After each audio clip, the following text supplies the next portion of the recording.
une question qui revient énormément, surtout en fin de consultation, quand le patient s'apprête à partir, on va lui prescrire ses lentilles ou ses lunettes, et puis il nous dit docteur, j'ai combien à mes yeux? Alors même du côté patient, je vous le dis, la question n'est pas claire. Il ne sait pas exactement ce qu'il veut savoir.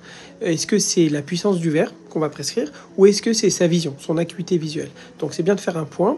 Il faut savoir que l'acuité visuelle, c'est la capacité d'un patient à discerner 2 points séparés de la plus petite distance possible. Donc ça s'exprime en dixième, et le patient peut avoir 10 sur 10, mais avoir besoin de verre correcteur. À l'inverse, il peut avoir 10 sur 10 sans besoin de verre correcteur. Donc cette relation n'est pas linéaire. La puissance du verre, elle s'exprime justement en dioptrie.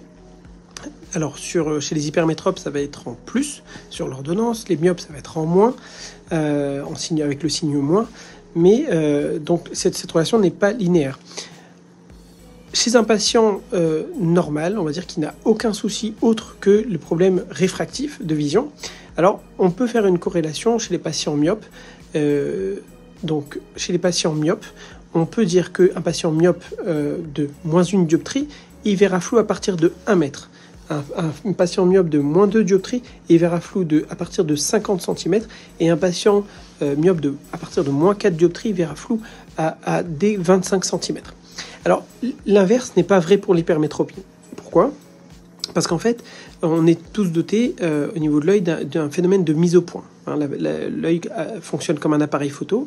Et donc, vous avez un patient qui va être hypermétrope léger, de plus 0,5 jusqu'à plus 1 dioptrie et demi, qui va souvent compenser, qui va réussir à faire cette mise au point.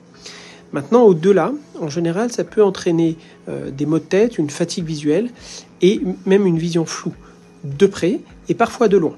Donc ça, c'est l'hypermétropie.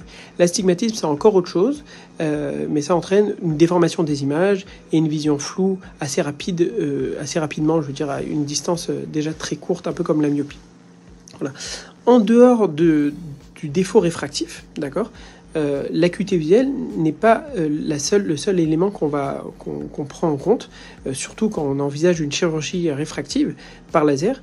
On va étudier les aberrations optiques, la qualité de la cornée, et puis qui vont être dépendantes aussi de la cornée en soi, et puis aussi de la taille de la pupille. Donc une grande pupille va favoriser les aberrations optiques, et donc on va en tenir compte quand on va faire un traitement laser pour justement corriger pas seulement le défaut visuel du patient, mais aussi améliorer sa qualité de vision, pour qu'il ait vraiment un confort maximal dans toutes les situations.